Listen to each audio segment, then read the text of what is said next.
Hello and welcome. We're just doing the follow-up video to the Daily Loot one with this decision on the Academy Trialist. I figured it was just good to do a video just on this because it's an incredibly difficult / tight decision here, and it's not clear basically what the right. A lot of these things we're sort of talking through, and most of the time we're fairly confident about, at least in regards to the players we're purchasing and the type of what we want to try and achieve. We're quite clear to some degree. Like, we know largely what we want to do here, but I think with this decision it's just super tight. So I'll just go through the types of things we're thinking about and tell you the decision that that I've made here in the end. But I'm not necessarily advocating that we've made the right decision here because it's so close. But I think it's just important to go through the things that we were thinking about so that when it is really close, that you can hopefully just know what to think about. And obviously, everything's contextual here.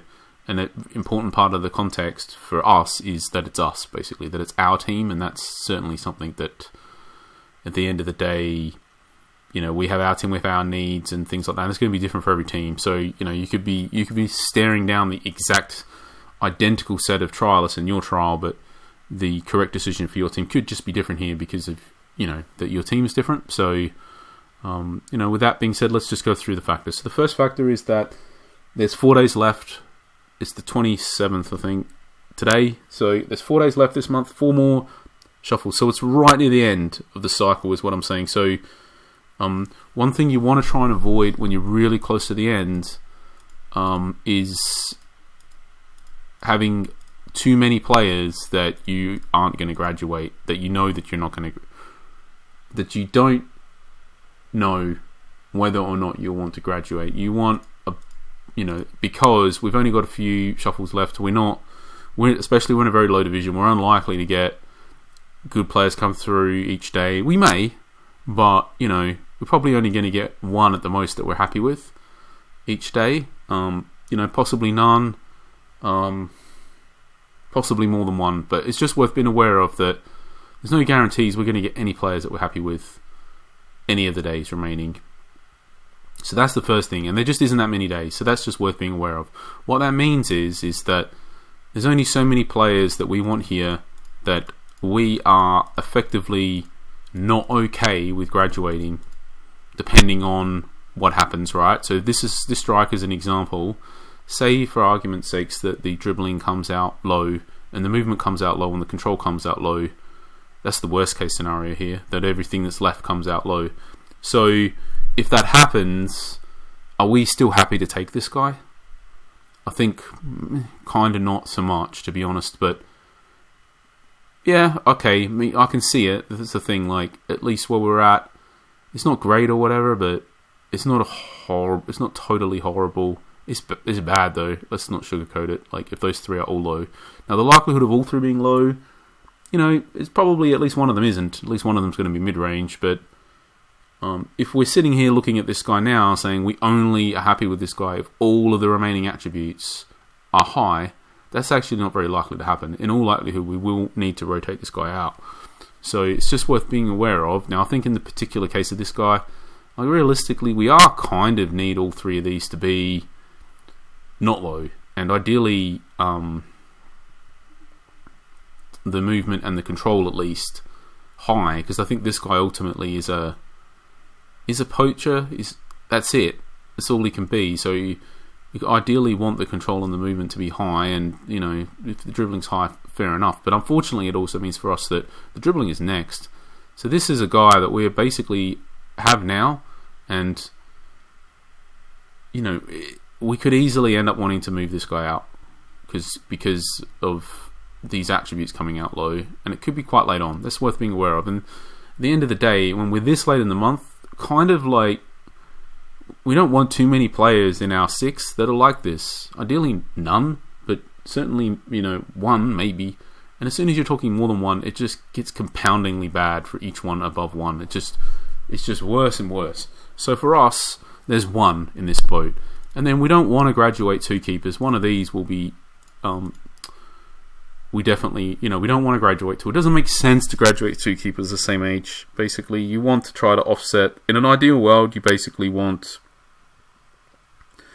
your keepers to be spaced by 3 years, so that when this guy turning from 18 to 19 is the year that we get the next graduate, so that basically you always have your starting keeper for your youth team aged 19, 20 or 21, and then when he moves out, then the next one is now 19 coming through. Like, that's the optimal thing. So that's what we would be trying to go for. Obviously, things happen and you may get an awesome keeper in between or whatever. But that's sort of what you're looking at. To have 2 keepers the exact same age, it's just really suboptimal for us. Not only because they're having 2 keepers, but also because it means that we have one less outfielder. So we definitely, what I'm saying in a roundabout way here is we do not want to graduate both of these guys. Basically, just about no matter what, unless we totally make a mess of it, and we basically have both of these guys going into the last day, and there's nobody else, basically. So we take both. We really want to avoid that. So straight away, we now got 2 players that we know that one of them for sure, we 100% going to want to move out in the next few days. And another one, there's a high chance that we will, depending on the attribute reveals. So moving on here, we've also got 2 central defenders. Now this guy, we're okay with probably just keeping this guy no matter what the remaining attributes are. So that's good. Ideally, you want 5 of the 6 or 6 of the 6 to be like this guy. We kind of got 2, as in that we'll keep one of the 2 keepers and we'll keep this guy no matter what. I think this guy, I think it is dependent to some degree on these final reveals. I think if they're all low, we won't haunt him. If the composure is ridiculously low, we probably don't want him. He's not going to be the stopper tackle role because maybe, I don't know, but if the positioning, one of his strengths here is the high passing, but if that's not paired, high-ish passing, if that's paired with super low vision, that's not particularly great anymore for us. He can't be a ball-playing defender, basically. So, and that's the last one. Basically, in a roundabout way, what I'm saying is depending on how these remaining attributes come out, we may not want this guy. That's what I'm really saying. I think unlike the striker, though, even if all 3 of these come out low, this guy could still be sort of useful. Whereas with the striker, if all 3 of the remaining ones come out low, he's kind of not ever going to be anything useful, no matter what. Whereas this central defender still could. But we would ideally be looking to get something better if all of those were low, or, in the medium to low side, let's say. And then in the case of this MC, we're not, no matter how good these remaining attributes come out, we're not really that excited to take this guy, to be honest. But also, no matter how low they are, the player kind of just ends up being acceptable. So this is a guy that's ultimately kind of just acceptable to graduate. It's a weird one. It kind of doesn't matter if they're all low, we'll take him. It doesn't matter if they're all high, we're not particularly excited to take him. Such is the nature of MCs to some degree. There's a fair amount of flexibility there with what you can do with them, attributes wise. So, so this guy is good from the perspective that he's a player that we don't need to move out with what the remaining reveals are. But if we happen to find somebody better, then we'll take them. But we're not bad with taking this guy. So I guess what I'm saying in summary here is we've got one of these 2 keepers we'll definitely keep, and one of them we definitely won't want to keep. This MC we're okay to keep, but we're okay to not keep. One of the DCs we'll be happy to keep. One of the DCs effectively is a bit like this MC. We're happy to keep or happy to not keep. And then the striker we really don't want to keep if all of those come out bad, or if they come out bad enough between them. And one of these DC goalkeepers we definitely. So we're basically looking at something like one of these 6 we definitely do not want to keep, but we don't know which one yet. That's the problem. So we can't actually do it today.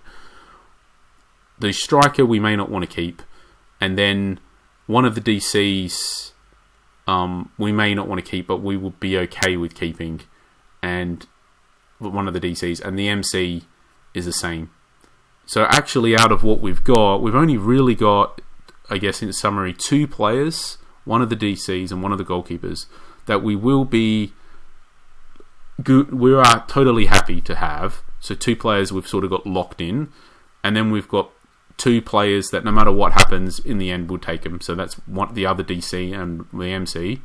And then we've got 1 player we definitely don't want, but we don't know yet which of the 2. And we've got a player here that's a striker that we only kind of want to keep if these come out good, and if they don't, we sort of don't. So yeah, it's like a 2, 2 and 2, something like that. Like 2 we're completely happy with, 2 that we may not be happy with, and we want to get rid of depending on, well, 1 that we definitely don't want, 1 that we may not want depending on factors, and 2 that we're not that excited about but we would take. So in a roundabout way, I guess what I'm saying here is we've only got 4 more days after today, 4 more sets of players, and we're potentially looking over the course of the next 4 days to want to move out as many as 4 of the currently 6 selected players. Certainly 1, and quite in all likelihood 2 or 3 here. So yeah, so that's just worth being aware of, just conceptually speaking, that there are a lot of these players at the moment that we may be looking to move out, which kind of means like it matters, because we don't need to go all of them, because we have this is a guy we're talking about in question here. So if we are to bring this guy in, we really want to be bringing him in for one of the players that we're not okay, that we're sort of okay. We don't want to bring him in for one of the players that we're okay with keeping no matter what happens. We want to bring him in for one of the players that we're not, dependent on factors, we may not be okay with keeping him, because this guy is another such player. Like, if the passing is low, we just don't want him. If the tackling is low, I don't know. Like, depending on, like, the passing basically needs to be high, I guess is what I'm saying. The tackling is flexible. The endurance is somewhat flexible. It's not great if it's super low though, but you know, at the end of the day, the issue here is the deal breaker one is the passing, and that's the last one to be revealed. And unfortunately, that's the same to some degree as this guy. Like, it's a deal breaker pretty much, pretty much it is with his combination of attributes here. He's only really going to get the ball because somebody passed it to his feet, because he's got 1 aerial ability. So the control is super important. So that's a deal breaker on the last day. And then I think this guy here, to some degree, that vision coming out bad, one of the things we're keeping. So there's a lot of players here, is when it comes to the last day, we're already loaded there. So ideally we're moving in for either this guy who's got a deal breaker on the last day, or this guy. That's what it comes down to. We can't swap him for the keeper because we don't know which one we want to keep yet. And we definitely want one. And yeah, this guy, at the end of the day, he's just as good as he is. He's not. He's completely revealed, so you know what you're going to get. But the thing is, it's a goalkeeper. That's the thing. Like, if you're sitting here looking at, there's this keeper here, and potentially he can just be better. Like, you've got a, and the agility, it's just one attribute away. I feel like we just got to wait for it. Pretty much. I think that's where it's at. And unfortunately, it's the 59 determination here is a big deal, because this keeper will start every single match basically for our youth team for the next 6 seasons. So it's totally crazy. Like, he can be worse here, a little bit worse, but that higher determination is such a big deal, basically. I know we keep saying how important the shot stopping is, and that is true, but you know, everything's relative here. Like, it is only 7 less, and it's just, we'll do a separate video on keepers at some point in there, you know, just on keeper attributes. But the reality is, kind of every single attribute is really important for goalkeepers. So, and we'll go through at some point on a separate video why. So I think with the keepers, we're basically just stuck here. So in a roundabout way, and then MC we're not that bothered about, but we can't take him out because he's one of the ones that we're happy to keep. Now, this could all be different, by the way, if your situation doesn't warrant that you will want to be using all 6 of your graduates next season. But we definitely will be wanting to do that in our youth team. We will want to use all 6. Pretty much start all 6, probably. So we've got a fantastic opportunity here for these players, this 6, when we're starting out as a new user, that these 6 guys could play every single youth match for 6 seasons. And so that's why, in particular, much more so than normal, in particular, the determination is really important. It's really important, which is why this defender, when the determination came up, we're not that bothered now because it's low determination. We're better off to some degree getting a worse guy, only a little bit worse, that has much higher determination, because we'll be playing him starting whatever every match 6 seasons in the youth. So it's just so many points given up, so many, it hurts. It's so much like less optimal development or suboptimal development, something like that. So, and this guy as well is striker. He's got the low determination, so we're not that bothered. And that's when it comes to the keepers. At the end of the day, this guy we're totally happy with. We just take him. But when we're sitting there looking at this other keeper, he's got 37 determination. He's got 59. It's just way higher. So we just want to see if that agility comes out. If it comes out really low, it matters. Now, if it comes out at 6 or something, we probably won't want him. That's the thing, and we'll go with the other guy. But as long as it comes out at least moderate, I don't know, let's say 30, something like that. It's hard to say exactly, but we'll have to see what is. I don't want to speculate on all the values, but when we know it, we pretty much know at that point. So this guy, for example, we could know as soon as tomorrow, and as soon as tomorrow, and at the latest the day after tomorrow, basically whether we're going to keep him or not, and then we can make the decision on which keeper we go for, hopefully, at that point. So for now, though, we're holding the keepers, and at the end of the day, that means that, and one of these DCs we're definitely holding. So it's basically between the other DC, the striker, or this MC, who, unfortunately, as much as we're happy to keep him, the determination isn't particularly high. So it comes down to one of those three. Now, going back to this guy, he's also got 27 determination in vein of this whole thread.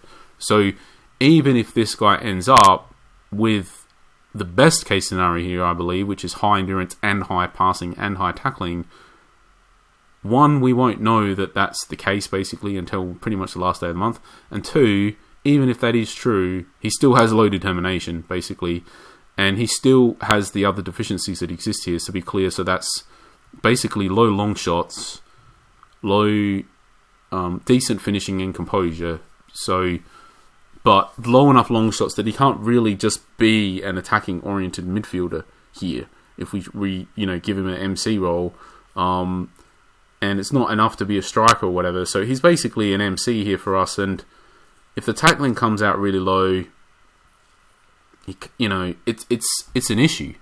That's the thing. And if the passing comes out, basically anything other than high, we can't take him. So I think where I'm going with this is it just needs to be aware of all of this, that it's actually quite unlikely that this is going to happen. Like you're saying, low endurance is an issue because he'd probably be a box-to-box midfielder, and then he's got super high speed and super high work rate. The low endurance is good. Now he has got high natural fitness, having said that, but if the endurance comes out low, that's an issue. Mid-range, I guess we could handle here. If the tackling comes out really low, is also probably can't take him. And then if the passing comes out anything but high, we can't take him.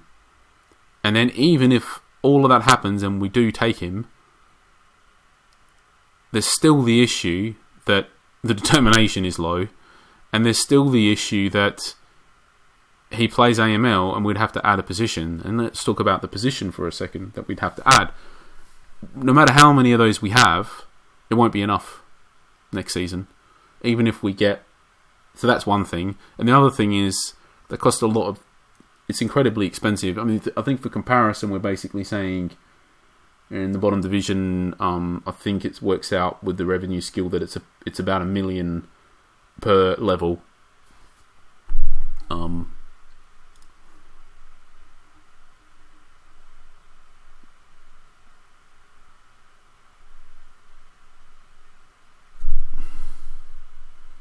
So I think next season it'll be it's 10 million, I think, for the season. So it's $1 million per level. And then you can basically look at this for the learning. So the learning is what I hear it's 10,000. What is that? That works out to and these are about four and a bit. You're basically saying that on average a learning costs more than twice as much as a revenue.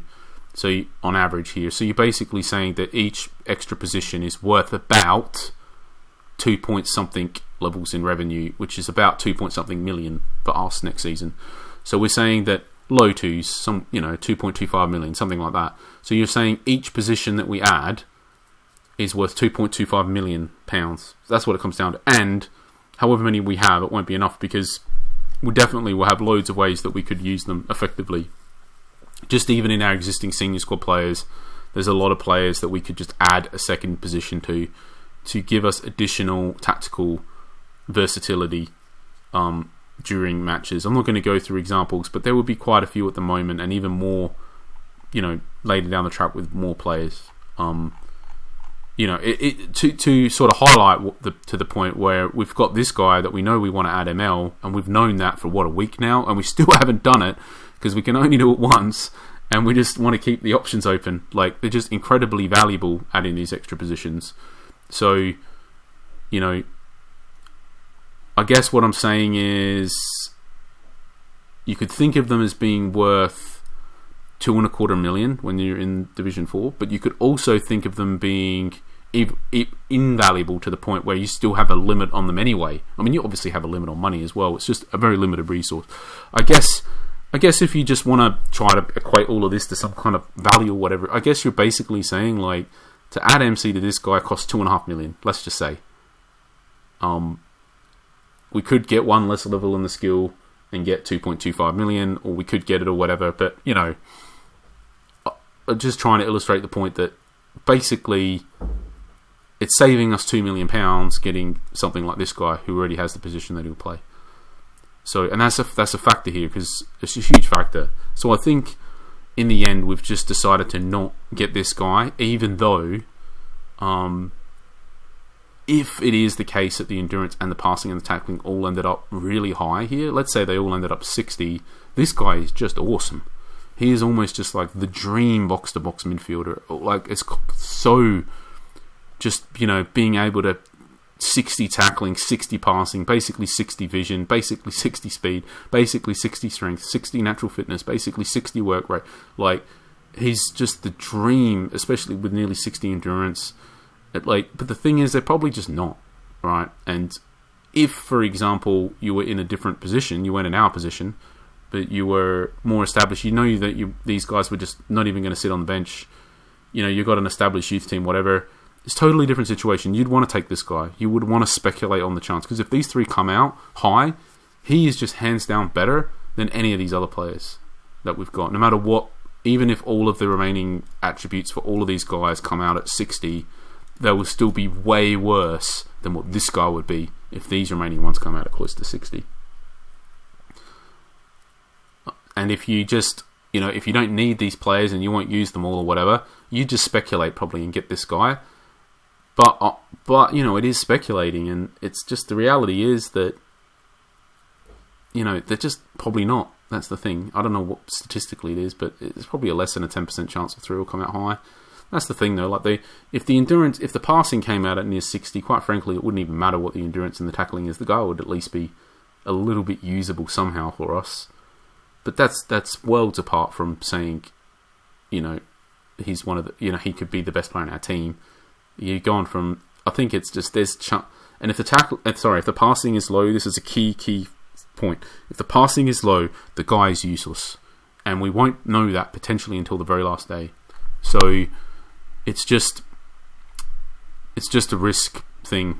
Whereas we can take this guy, he's not as good, but possibly not anywhere near as good depending on how this other guy comes out. But the thing is, it doesn't matter how these unfold, he will be usable. He will just start every game for us for the next 6 seasons, probably, for our youth team. And if he's got a good ceiling, he should just develop really nicely, basically, and round out or whatever. Now, is it the right choice? I don't know. So, by the way, I just don't know. I'm not advocating. I'm just trying to put the factors in here. Being basically time remaining in the month, and as being key here, and how much sort of maneuverability we have with other players with the amount of days that are remaining.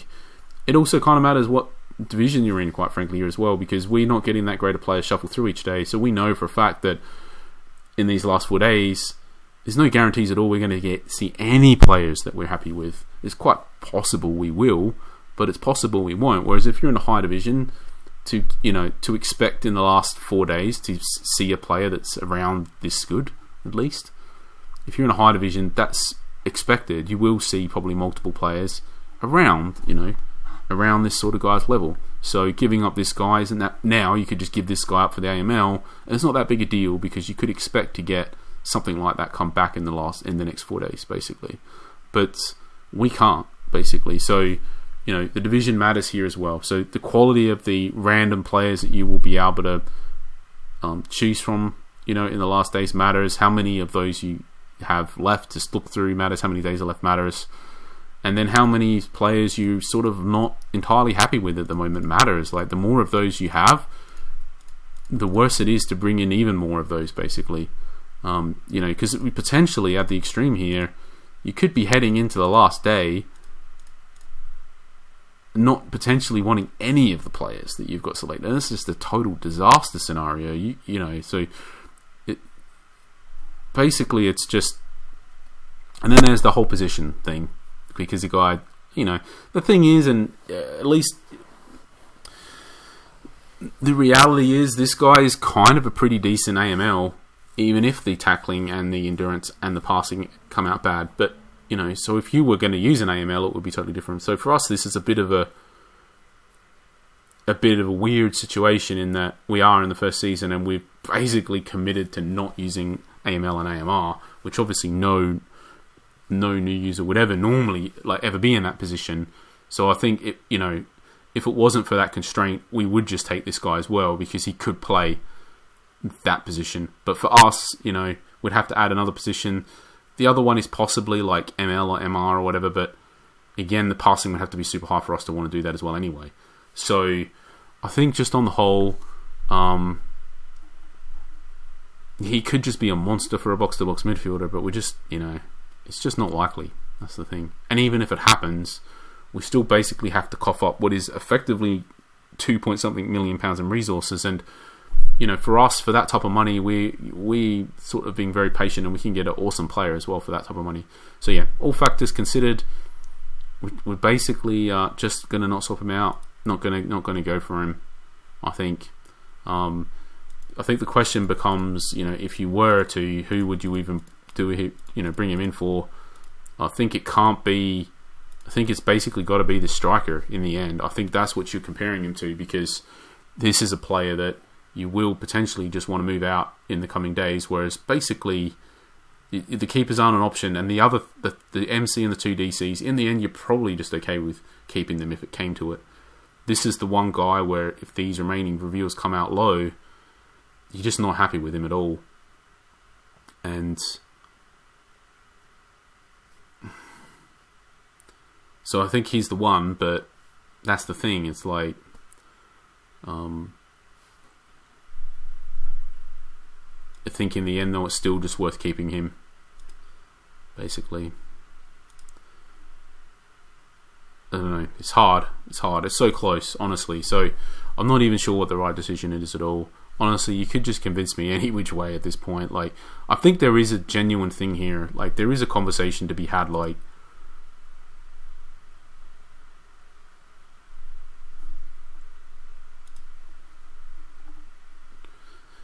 I don't know. So the thing is, this guy is pretty abnormal in regards. He does have 56 finishing, 60 long shots, 51 composure. And he isn't super slow. Even if I don't know.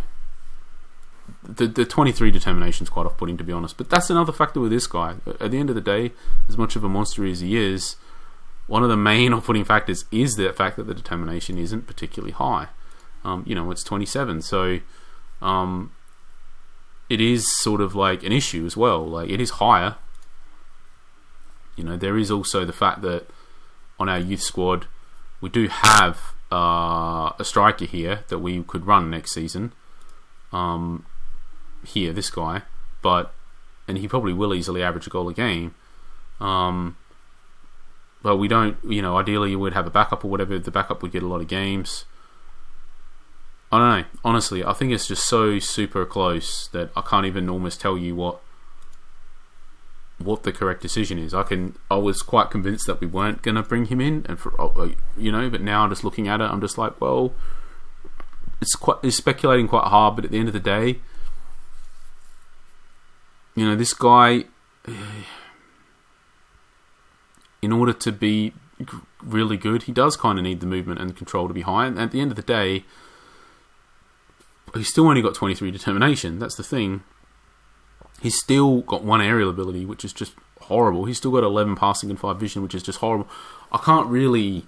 And he's still got 48 speed, which basically means as fast as he is, he's never going to be lightning. He's not going to ever be that lightning fast player. It's just difficult to see this guy actually ever turning into a great striker. And basically, so, if there's an argument, you could just move out the striker for this guy. I mean, I might have just talked myself into it after all of that, to be honest. I think mostly because we've already got the striker. We probably will be looking to play the same tactic as the senior team. That's probably what we'll want to move to. And we've already got a striker for the next couple seasons, and I'm not sold on him. I feel like at the end of the day, we could find something better than this from our scouting pool for not hopefully a huge outlay if we just kept an eye out. So yeah, and I feel like at the end of the day, I might have just done full circle here and convinced myself that let's just maybe take a chance and see if he ends up world class. And we just have to be super conscious of the next days to sort of just really keep an eye out on players that we might just be happy to take as they are. Just search through it. So yeah, I've ended up doing full circle, talking through. I was fairly convinced we weren't going to take him, to be honest, but I think I've just sort of reevaluated the basis that what have I realised? What changed? I think it's this determination. I've just realised that at the end of the day, this guy just isn't. He's behind where he needs to be. He needs the dribbling and the movement and the control to be super high to basically be useful at all. Well, the movement and the control, which are the last two, unfortunately, to be even useful at all. And even then, he's still only got 23 determination anyway.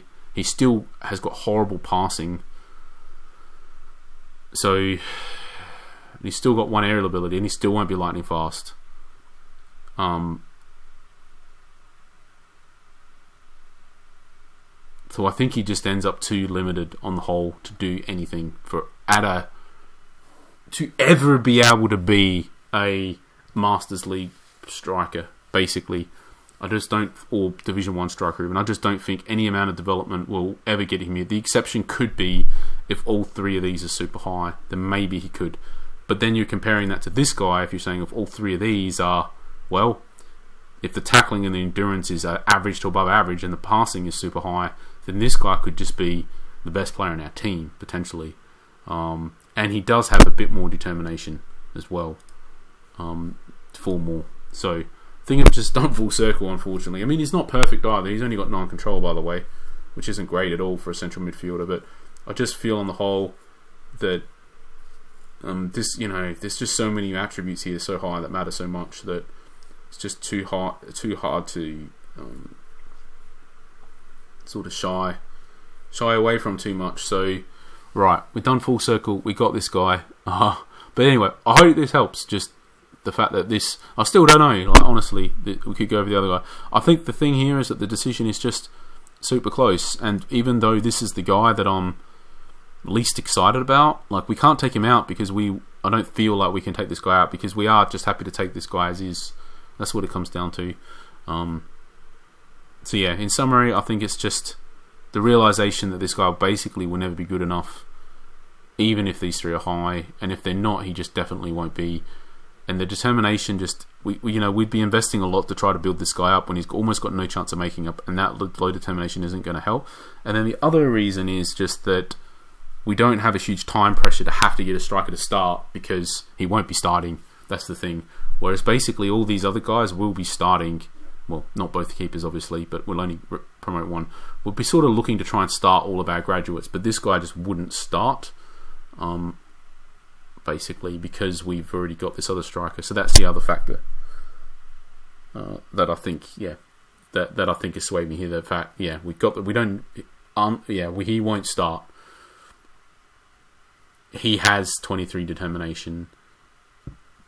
He is incredibly unlikely to ever be good enough to be a striker in the Masters League or Division 1.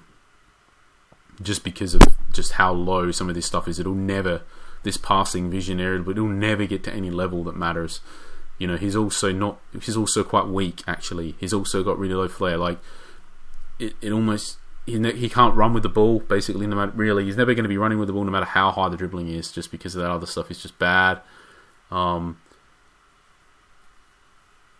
think on the whole, he's just not quite enough to work with here. So yeah, thanks for watching. I hope this does help a bit at least. You know, I don't think there's also the fact that this guy is 40 ARA, this guy is 36. At the end of the day, an average of 40 is significantly higher than 36. That's like, what is that? 44? Something like that. It's 44 extra attribute points. Is that right? I think it's right. Whatever. Something like that. It's a lot anyway. So it's 44 extra attribute points distributed across the player. It's quite significant. So alright. Thanks for watching, and I'll catch you for the next one. Cheers.